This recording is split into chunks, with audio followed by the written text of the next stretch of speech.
C'est vrai que c'est un constat du monde assez brutal et même très violent et terrifiant de voir ces jeunes qui sont complètement lobotomisés et qui décident de ne plus manger pour sauver la planète.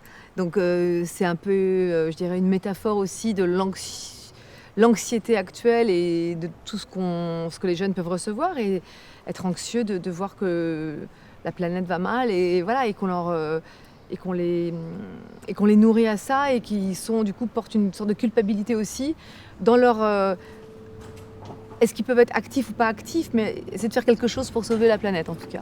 Mhm. Et donc effectivement, les personnages qu'elle décrit sont tous dingues quelque part. Elle est, en fait, c'est un personnage qu'on a un peu construit avec Jessica Hausner, la réalisatrice. C'est une maman, donc sa fille de 13 ans décide d'arrêter de manger.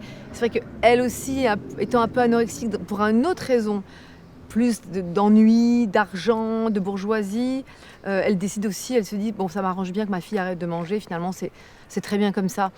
Pour une autre raison, c'était une autre manière de décrire aussi l'ennui d'une certaine bourgeoisie qui se passe autrichienne, dans des grandes maisons, des gens qui sont aisés et montrer comme ça une famille qui a l'air heureuse et en fait qui ne l'est pas. C'est aussi tout ce qui se passe derrière les murs, dans les couples, dans les vies, quelque chose d'assez noir et un humour. Je disais, ce qui est beau chez cette cinéaste, c'est que c'est comme un peu chez Ruben Östlund, le président du jury. Il y a des personnages complètement dans leur névrose qui en deviennent drôles, tellement ils sont dans leur drame et dans leur vérité.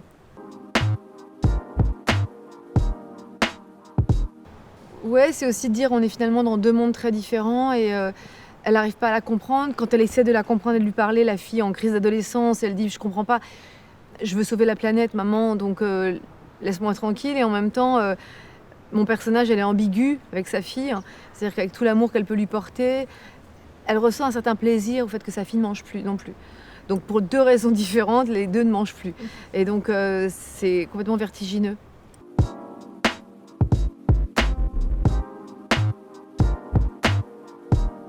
Je pense que c'est une metteur en scène très punk, très trash en fait, sous ses airs de jeune fille parfaite, Jessica Hausner. Elle a quand même travaillé avec Haneke, hein, donc ça dit quelque chose d'elle. Vous voyez les auteurs viennois, Schnitzler ou Zweig, il y a quand même beaucoup de personnages sur le fil, prêts à basculer toujours. Il y a une noirceur en même temps, un humour qui lui appartient. Et je trouve qu'elle parle du monde d'une manière assez incroyable et très crue. Effectivement, il y a un esthétisme hallucinant. Elle a un sens du cadre, des personnages, de la mise en scène assez précise.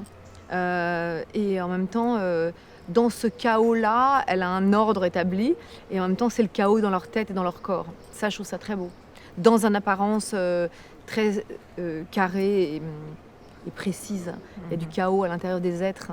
Et c'est ça dont elle parle. C'est ça que je trouve très très fort chez elle. Il y avait ça dans les autres films aussi. Elle parle bien du monde qui nous entoure, de comment effectivement l'environnement, tout ce qu'on a dans la tête, tout ce qu'on entend aussi fait que ça nous atteint.